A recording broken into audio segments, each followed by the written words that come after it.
Hello दोस्तों, अनुपमा के आज के एपिसोड में हमने देखा कि अनुपमा वरुण से के खिलाफ ईशानी के खिलाफ उसकी हरकतों के लिए साइबर क्राइम की शिकायत दर्ज कराने का फैसला करती है। घर आए वो वरुण से विनती करता है कि वे आगे ना बढ़े।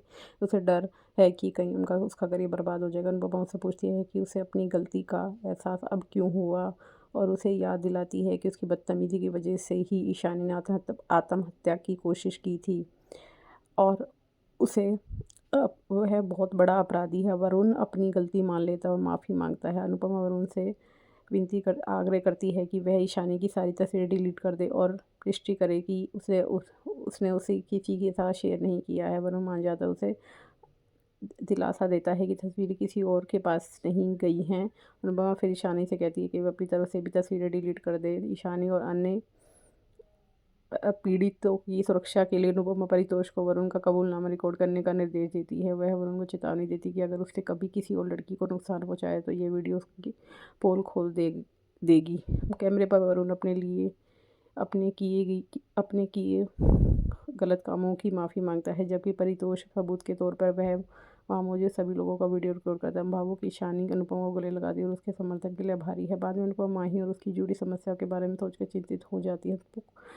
हंसमुख अनुपमा को सलाह देता है कि वह सबका बोझ उठाना बंद कर दे और अगर बोझ बहुत भारी हो जाए तो उसे छोड़ दे। लेकिन अनुपमा रोते हुए कहती है कि वह अपने परिवार को ऐसे समय पर नहीं छोड़ सकती जब वह बिखर रहा है। अंश, परी, माही और ईशानी के बीच लगातार अनबन रहती है और अंश, जो कभी शाह परिवार की जिम्मेदारी उठाता था, वह अब घर आना भी नहीं चाहता। हंसमुख उसे ये दिलासा देता है जब वह अपनी चिंताओं के बोझ तले टूट जाती है। इस बीच पराग सवाल करता है कि जिन इन्वेस्टर्स ने पहले उन्हें नज़रअंदाज किया था, वे अचानक उनकी कंपनी के साथ डील के लिए कैसे राजी हो गए। माही बताती है कि पहले जब अंश सब कुछ संभाल रहा तो तभी इन्वेस्टरों की दिलचस्पी नहीं थी, लेकिन गौतम ने उन्हें अब इसमें शामिल होने के लिए मना लिया। पराग गौतम के प्रयासों की तारीफ करता है, जिससे अंश और बहुत शर्मिंदा होता है। वसुंधरा माही की शादी की तैयारी शुरू कर देती है और अंश को अनिल की मदद करने का निर्देश देती है, ये कहते हुए कि पराग, गौतम और प्रेम बिजनेस मामलों को संभालेंगे। माही खुशी से पूछती है क्या उसकी शादी में सभी रस्में होंगी और वसुंधरा उसे यकीन दिलाती कि ज़रूर होंगी। उधर परी अनुपमा से कुछ काम करने के लिए गुजारिश करती है ताकि वह कोठारियों के बारे में सोचे बिना रह सके। अनुपमा उसकी मदद करने की कोशिश करती है, लेकिन परी बेचैन हो जाती है, सोचकर क्या कोठारी कभी जवाब देंगे। लीला परी की बेचैनी देखकर उसे हंसमुख की चप्पल ढूंढने को कहती है और जीर जोर से पूछती है क्या परी हमेशा के लिए उनके साथ रहेगी। तभी वसुंधरा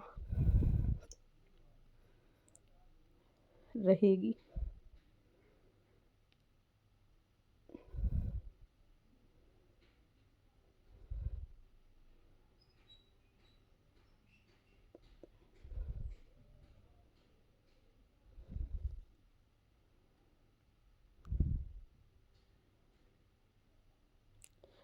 उसे हंसमुख चप्पल ढूंढने को कहती है और जोर से पूछती है क्या परी हमेशा उसके उनके साथ रहेगी। तभी वसुंधरा माहिर और गौतम के साथ शाह हाउस पहुंचती है, जिससे सभी चौंक जाते हैं, खासकर अनुपमा। इस बीच राही राजा को अपने प्यार के लिए लड़ने के प्रेरित करती है और राजा परी को वापस पाने का संकल्प लेता है। पराग अंश को गौतम से व्यापारिक दांवपेच सीखने को सलाह देता है, जबकि अनिल भी यही सलाह दोहराता और कहता है कि उसे इससे उसे ही फ़ायदा होगा।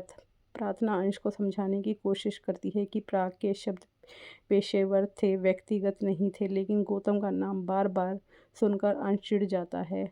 हताश होकर वह प्रार्थना पर भड़क उठता है और उस पर अपनी शादी पर पछतावा करने का आरोप लगाता है। राही फिर मीता के पास जाती है, उससे राजा और परी के बीच सुलह कराने की गुहार लगाती है, लेकिन मीता परी को राजा की ज़िंदगी वापस लाने से साफ इनकार कर देती है, जिससे राही को गहरा सदमा पहुंचता है। इसके तुरंत बाद वसुंधरा शाह परिवार को माही और गौतम की शादी में आमंत्रित करती है। अनुपमा विनम्रता से निमंत्रण स्वीकार कर लेती है। परी वसुंधरा से माफ़ी मांगती है, ईशाना उसका साथ देती है, लेकिन वसुंधरा उन्हें बेरुखी से नज़रअंदाज कर देती है। माही अपनी माँ का पक्ष लेते हुए परी और ईशानी से बेरहमी से कहती है कि वे उसकी खुशियों में खलल ना डालें।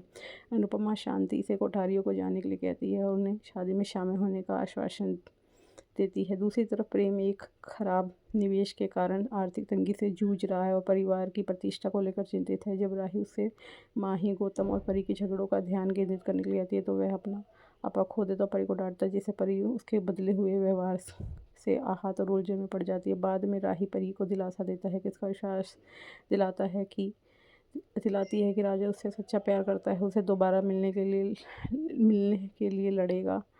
राही अनुपमा से मिलने जाती है, जो उसकी परेशानी में उसको हौसला देती है। तभी अनुपमा को एक ग्रुप ऑफ कंपनी से एक अप्रत्यक्ष अजीब कॉल आता है, जिससे वह हैरान और तनाव में आ जाती है। इस बीच माही खुशी खुशी अपनी शादी का जोड़ा ढूंढती है और ख्याति और प्रार्थना से मदद मांगती है। ख्याति मना कर देती है और माही प्रार्थना को ताना मारते हुए कहती है कि उसके बच्चे को 2 माँओं का प्यार मिलेगा। गुस्से में प्रार्थना अपने बच्चों का बचाव करती है और माही और गौतम दोनों को दूर रहने की चेतावनी देती है। अंश गौतम से भिड़ जाता है और उनकी ज़िंदगी से दूर रहने को कहता है। प्रार्थना पर बहुत ज़्यादा बर्दाश्त करने का आरोप लगाता है। प्रार्थना करते हुए कहती है, अंश की कोठारियों से लगातार नज़दीक ही उसके दुख का कारण है। जब अनुपमा उसकी रहस्यमयी फ़ोन कॉल के बारे में सोचती है तो लीला कहती है कि सुंदरा का आना उन्हें सचमुच आमंत्रित करने के लिए नहीं था, बल्कि उन्हें एक बार फिर अपमानित करने के लिए था, जिससे अनुपमा बहुत परेशान हो जाती है।